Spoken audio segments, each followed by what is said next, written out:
तो जब हमें ये पता चलेगा कि ये जो हम लूटा लुटी खसोटी कर रहे हैं या पैसे के ऊपर हम कुछ भी करने को तैयार हो जाते हैं बुरे कर्म को, फिर ये ज्ञान हो जाएगा कि जो हम 2 नंबर से पैसा इकट्ठा करते हैं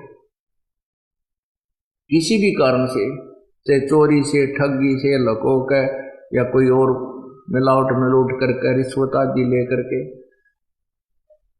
वो पैसा हमारे लिए एक बहुत बड़ा दुखदाई होगा और हो सकता है उसके कारण हमारे घर में कोई ऐसी बीमारी लग जाए तो वो पैसा जो हमने दूर दूर से जोड़ कर इकट्ठा किया वो भी चला जा और वो बच्चा भी मर जाए जिसके लिए हम उसको सुखी करने के लिए और दुनिया को लूट लूट कर धन जोड़ रहे थे। क्योंकि प्रभु का विधान है कि भाग्य के बिना जितना भी आपकी किस्मत में है उससे ज्यादा नहीं मिलेगा और कम भी नहीं रहेगा।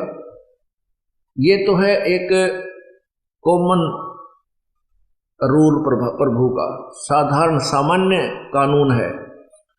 तो ये कानून अटल है। कब तक अटल है? जब तक पूर्ण परमात्मा की शरण नहीं मिलती।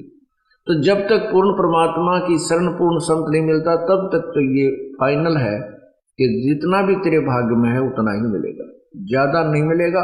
यदि आप इधर उधर की करके ज्यादा बना भी लोगे, आपने 1 लाख 2 लाख रुपये इकट्ठे कर भी लिए, आपके घर में कोई सी घटना घट जाएगी, क्या तो पत्नी बीमार हो जाएगी, क्या स्वयं बीमारी आ जाएगी, कोई बालक बीमार हो जाएगा, या कोई बिजनेस में घाटा हो जाएगा, या कोई रिश्तेदार पैसे ले जाएगा, दे को नहीं, फिर दुश्मन भी बन जाएगा। और वो जो पाप आपने किए उस 2 नंबर से धन प्राप्त करने के लिए, वो पाप आपके पास चौकस रह गए, वो नहीं घटते, वो नहीं जाते, वो आपको ही भोगने पड़ेंगे।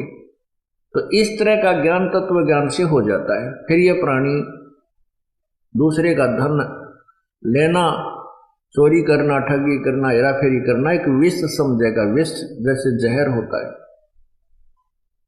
अभी तक हमें पता नहीं था कि ये जहर है, इसलिए हम खा रहे थे, मर रहे थे, दुख पा रहे थे।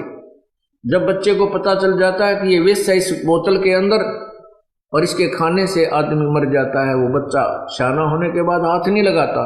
अब वो तो बच्चा उसको खोल कर ढक्कन और पी लेता है और मृत्यु को प्राप्त हो जाता है। तो जो हम कर्म कर रहे हैं तत्व ज्ञान के अभाव से, जो हम पाप कर रहे हैं, फिर हमारे को ये दूर खड़े दिखाई देंगे, ये वो विष की बोतल की तरह नजर आएंगे, इलेक्ट्रिसिटी यानी बिजली के नंगे तार की तरह नजर आएंगे कि इनका हाथ लगते ही मर जाएंगे। थोड़ा कम करो।